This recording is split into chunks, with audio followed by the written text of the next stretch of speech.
जय हिंद, जय महाराष्ट्र. मी आता एक विषय घेऊन आलेला आहे.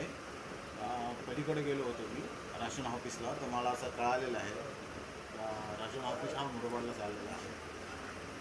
तर मी तिथल्या राठोड साहेबांना विचारण्यास गेले का साहेब ही खरी गोष्ट आहे का? साहेब बोलतो होय, मुरबाडला चाललं आहे. तर मी साहेबांना बोललो साहेब हो, इथं आम्हीच फेऱ्या मारून मारून गेल्या 5-6 महिन्यात तुम्ही फेऱ्या मारतो. माझंच राशन कार्ड तुम्ही आता या 4-5 दिवसाआधी दिलेलं आहे.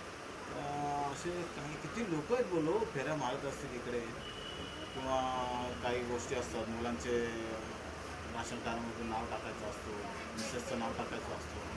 तर यालाच तुम्ही एवढं हे वेगळं हे पेपर लाव, तेवढे ते पेपर लाव, हे पेपर लाव, ते पेपर आणा, यालाच असे करून 3-4 महिने गेले.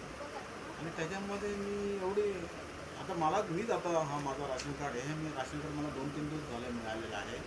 तर मला याच्यासाठीच एवढा मोठा त्रास झाला आहे का कमीत कमी मी 3-4 महिने सतत फेऱ्या मारतो. कारण का फेऱ्या मारायचं कारण हे का मी कोणाला एजंटला नाही भेटलो किंवा कोणालाही संपर्क नाही केला. मी डायरेक्ट अधिकाऱ्यांना जाऊन भेटलो तर मला कमीत कमी प्रत्येक वेळाला उडवडीचे उत्तर देणे. साहेब मग हे तर अजून त्रासदायक होईल बोलले. मग मुरबाडला माणूस जाणार कधी आमच्यासारखा सामान्य माणूस? एखादा राजकीयकडे नाही जाता त्याला असं वाटलं की मला कोण राजकीय मदत नाही करू शकत, काय नाही करू शकत, पण तो डायरेक्ट सामान्य समजा गेला तर सामान्य माणूस हा कसा काय करेल, म्हणजे कसं काय होईल साहेब? आमची अशी इच्छा आहे का हे बदलापूरमध्येच पाहिजे. आता माझ्यासारख्याच माणसाला अगर एवढा त्रास झाला तर मी डायरेक्ट अधिकाऱ्यांना भेटतो, अधिकाऱ्यांशी बोलतो.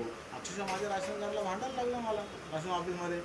तर माझ्या मुलीचं नाव का नाही लागलं, माझ्या मुलाचं किंवा माझ्या मिसेसचं, आणि अपडेट करा, हे करा, ते करा, सगळे पेपरसुद्धा देऊन नंतर शेवटच्या टायमाला तर आम्हाला आमदारांचं लेटर आणून द्या. म्हणजे आमचा जन्म इथं झाला, सगळं जन्म आता माझ्या मुलींचा जन्म इथं झाला आहे, बदलापूरमध्ये जन्म झालेला, माझ्या मुलाचा जन्म बदलापूर, तुम्हाला सगळं काय पेपर पाहिलं तर द्या ना. तरी पण मी सुद्धा आमदारांकडे गेलो, तिथे मला त्यांनी लगेच लेटर दिलं. पण मला असं एक बोलायचं कारण आहे का वारंवार एवढे पेपर लागूनसुद्धा आणि आम्ही डायरेक्ट गेल्यामुळं आम्हाला राशन कार्ड लवकर मिळतच नाही, एवढं उत्तर देतात. आणि बाकीचे लोक असतात किंवा कोण एजंट असतात किंवा काय करतात ते त्यांचं काय, म्हणजे हे सगळ्याच ठिकाणी चालू आहे हा प्रकरण. का मी बोलतोय म्हणजे हा नवीन नाही, हा जुनाच प्रकरण आहे. पण एखादा सामान्य माणूस अगर मुरबाडला गेल्यानंतर तर अजून त्रस्त होईल, तो अजून त्याला मानसिक त्रास होईल. तो बोलेल मला राशन कार्ड नाही मिळालं तरी चालेल, पण राशन कार्ड हा महत्त्वाचा आहे. त्याच्यामुळे हा मुद्दा मी मांडत आहे की हा राशन ऑफिस हा बदलापूरमध्येच हवा, ही माझी भूमिका आहे. जय हिंद, जय महाराष्ट्र.